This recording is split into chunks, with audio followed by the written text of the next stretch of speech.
All right, Kevin, great playing, 9 under through 2 rounds. If we could Yeah. just get an opening comment on your day today. Yeah, today was very solid. I didn't feel like I holed a ton of putts, but I didn't need to as well. I kind of did what I was supposed to on most of the par fives, and had a few other good birdies, but just haven't made many mistakes. I think my short game's been on point, and if I can get the putter going like I did last week in Jackson, I think I'll have a good chance this weekend. But the weather's beautiful, the course is great, and my family's here, so it's just kind of a fun week.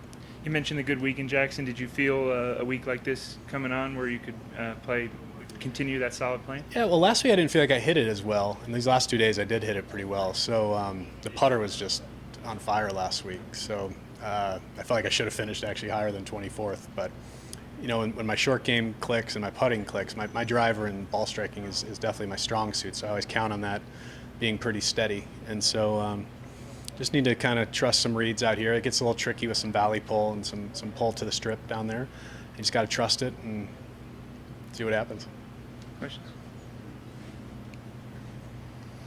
Kevin, I think you had like a second place finish here a few years to back. Ben Martin in 14. Yeah, and then a lot of years of just kind of being middle of the pack. What's different this week for you? Nothing really jumps out at me. I guess part of me, this is my 16th season out here, which is just like it's crazy to step back and for me to think about that. Like I just feel really fortunate for that, and so trying to keep my body in good shape and trying to enjoy these opportunities still. I'll be 44 here in a couple weeks, and still feeling like I'm playing at a really high level is just really fun. So I think I'm just enjoying the process and the opportunity, and when opportunities come like they did last year at Kentucky, you just got to go for it. It's just that you're not going to get a ton of those in your mid 40s out here. So whether I shoot 80 or 60, it kind of doesn't matter a ton to me. But I'm gonna give it my all and see what we can do. Yeah, having played this course for a dozen years or more, what's changed through the years and what's different this year? Well, you never know conditions year to year. Clearly, things change. This year, they resodded everything. So right. I actually think the fairways and the chipping areas are cleaner. They're a little healthier. Last year, they were tricky. I mean, when you get a really tight, thin Bermuda, no one likes chipping off that too much. So right. This week, we feel like we can actually kind of hit the shots we know we can around the greens. At the same time, when greens are kind of newly sodded, they're not necessarily settled. So sometimes the reads aren't quite as consistent as you feel they should be. And that's just kind of part of where we're all playing the same course. So you just kind of stay patient and try and hit great putts and just see what happens. Yeah, and then I wanted to ask you, as a player who's been involved in the advisory council and things through the years, the schedule change, how do you think that is going to impact events like this, the fall events? The tour hasn't officially told us, what's going to happen next fall as of yet. I hope, I think they're going to be vital next season or the end of this upcoming season. As right. far as guys from Trying 50 to to 125, there's going to be some really good storylines there. So there will be some exciting finishes to tournaments with people trying to keep their jobs.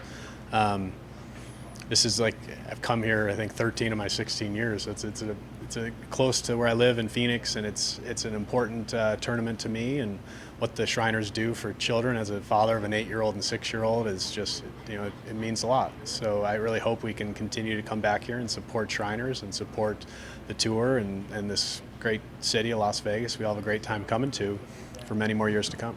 And then as someone so involved in the whole organization of the tour, what's your overall impression of all the turmoil going on in golf? What, from a player's standpoint, how does it feel? I tell people I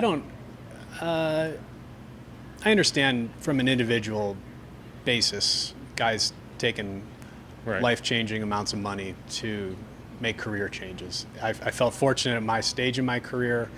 It wasn't a decision to be made. I got an email, but I didn't even pursue it. Like the PGA Tour, I feel loyal to them.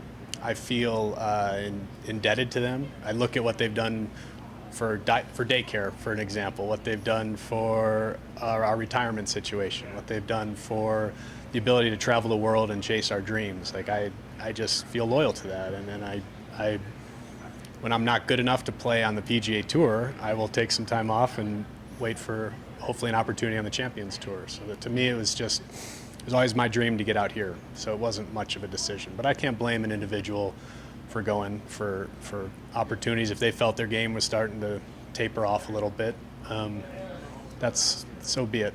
You know, it is what it is. I'm surprised some younger great players making that decision, but who knows? 3-4 years down the road, you know, I don't think there's any guarantee of what's going to happen on that tour. My odds, and we're in Vegas. I'd put my bet on the PGA Tour in the long run for sure. Thanks. Hey there. I was curious. Well, you have the 36-hole lead for now. I mean, there's still golf to play this afternoon. That might change. But Yep. for you, does your mindset change? You go to sleep tonight, maybe a little tossing and turning? Or have you been around long enough, you know how to kind of even keel? I'm honestly just excited. My kids came in Wednesday.